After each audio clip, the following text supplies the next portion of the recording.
The other thing that I did to my picks was I turned them slightly, and I don't know if you can see this, but they're not straight up and down on my fingers. They're turned a little bit sideways, and that's because as I'm playing, my fingers weren't hitting the string square, and so what I did was I turned the blades just a little bit so that as I'm picking up, that I'm hitting the strings more in the center of my pick rather than on the edge of my pick.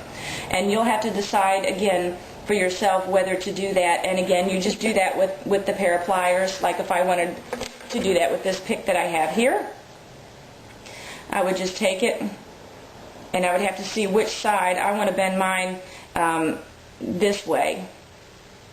So from here like that. So what I would do is I would take it and I would turn it kind of like this, and see how I've kind of skewed the pick.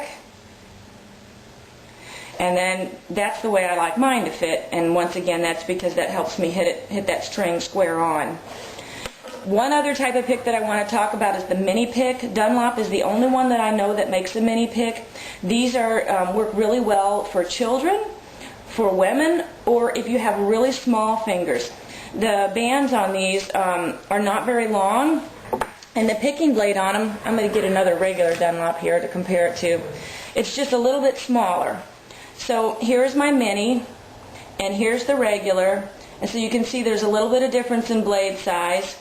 There is a difference in the band size, and so if you're having trouble like with really small fingers, and again this is true for children a lot, this is going to have a whole lot of band overlapping, whereas this is going to have a lot less. But even with kids, I find that these bands a lot of times overlap, but it's much better with these little picks than it is with these bigger ones. One thing that you want to avoid when you're fitting your pick, don't let the pick go over your knuckle too much so that you can't bend your finger, and you'll be able to tell that when you put it on. But hopefully this will help you, and that you'll be able to make your finger picks at least comfortable, and so that they'll stay on your finger. If you still have trouble with them slipping off, there is a product called Gorilla Snot that they make, and I unfortunately don't have any, but it comes in a container that looks like this. This is actually a rosin container. But and Gorilla Snot is a gel rosin. It's not for fiddle players or for bows because it's in the gel format. And what you do is you put a little bit of that on your finger, and so like if you take the lid off, you can just take your finger and kind of dip it in there. Whatever you do, don't get it on your left hand because you'll never be able to slide across the strings. It doesn't come off your fingers very easily. You can't get it off with soap and water. It will wear off.